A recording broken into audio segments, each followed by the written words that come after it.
Now, when was the last time you went to reach deep into your wallet for coins? In fact, fewer of us are even using cash these days. It's either just a plastic or even a smartphone that many of us use to make purchases. Now, that means those metal coins that make that clink, ka-ching sound when you walk and weigh down your pants, well, that may become a thing of the past. A transition to a cashless society looming large here in Korea. Our Kim Min-ji has an in-depth report. You don't see many people using cash these days, let alone coins, as most tend to prefer the hassle-free option of paying with plastic. I hardly carry any cash around. I prefer using debit cards because I can keep track of how much I have spent and how much I have left in my account. I use credit cards more often because it's convenient, and I don't like receiving change. And now Korea is rolling out a plan to keep up with this trend. Starting next year, after buying something at a convenience store, rather than receiving the change, you'll be able to put that money straight on a prepaid transportation card as Korea gradually seeks to do away with coins.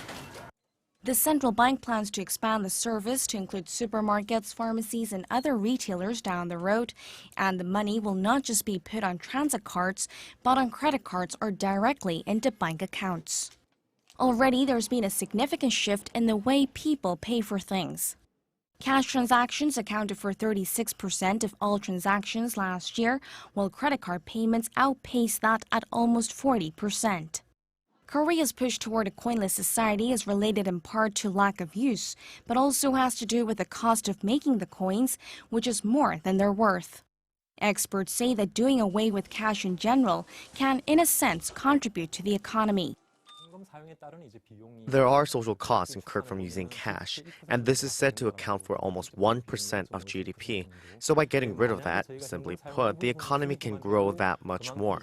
On top of that, cash has been behind the growing shadow economy. Doing away with it reduces this. While Korea is still in the early stages of becoming a coinless or cashless society compared to European countries, experts say it already has a strong infrastructure for the transition. Korea already has technology and devices to charge transit cards, which can practically be used anywhere. And the majority of the population has had experience of using it. So while it's a field that requires a lot of investment, we have the infrastructure there. We now need to go further with it.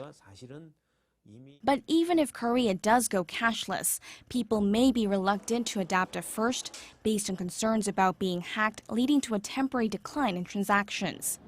Market watchers say authorities and IT experts will have to work together to ensure a smooth transition into a coinless and cashless society. Kim Min-ji, Arirang News.